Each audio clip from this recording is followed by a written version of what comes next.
এই নিন ভিক্ষা। এ কি মৃত্যু যোগ? বাবা, কি বলছেন সন্ন্যাসী? হ্যাঁ, তোর মেয়েকে আজের মধ্যে বিবাহ না দিলে ওর মৃত্যু হবে। হ্যালো বংশী, সুজন তুমি? তুমি রেডি হয়ে চলে এসো, তোমাকে আজের মধ্যে আমার মেয়ে পালকিকে বিয়ে করতে হবে। না, বাবলাতলায় যদি কোনো ছেলে হলুদ জামা গায়ে দিয়ে দাঁড়িয়ে থাকে তার সাথেই পালকির বিয়ে হবে।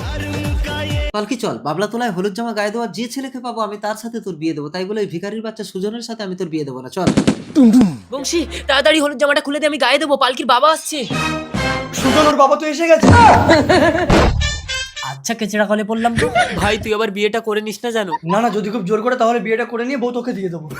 বন্ধু হয়ে বেইমানি করবি না তো? আরে এই কি বংশী তুমি? সাধু বাবা আপনার অশেষ কৃপা, আমি যে ছেলেকে পালকির জন্য পছন্দ করেছিলাম এই বাবলাতলায় এসে সেই ছেলেকেই হলুদ জামা গায়ে দিয়ে পেয়ে গেলাম।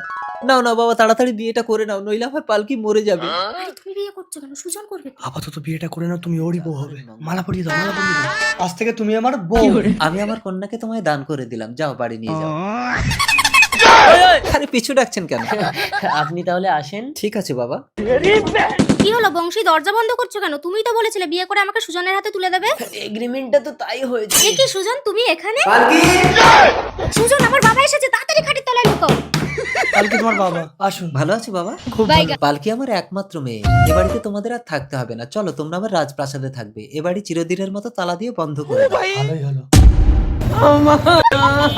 বাবা বলছি কি, আমরা এখানে থাকলে ভালো হতো না? বেশি কথা বলিস না পালকি, তোর বিপদ এখনো কাটেনি, চল। টাটা।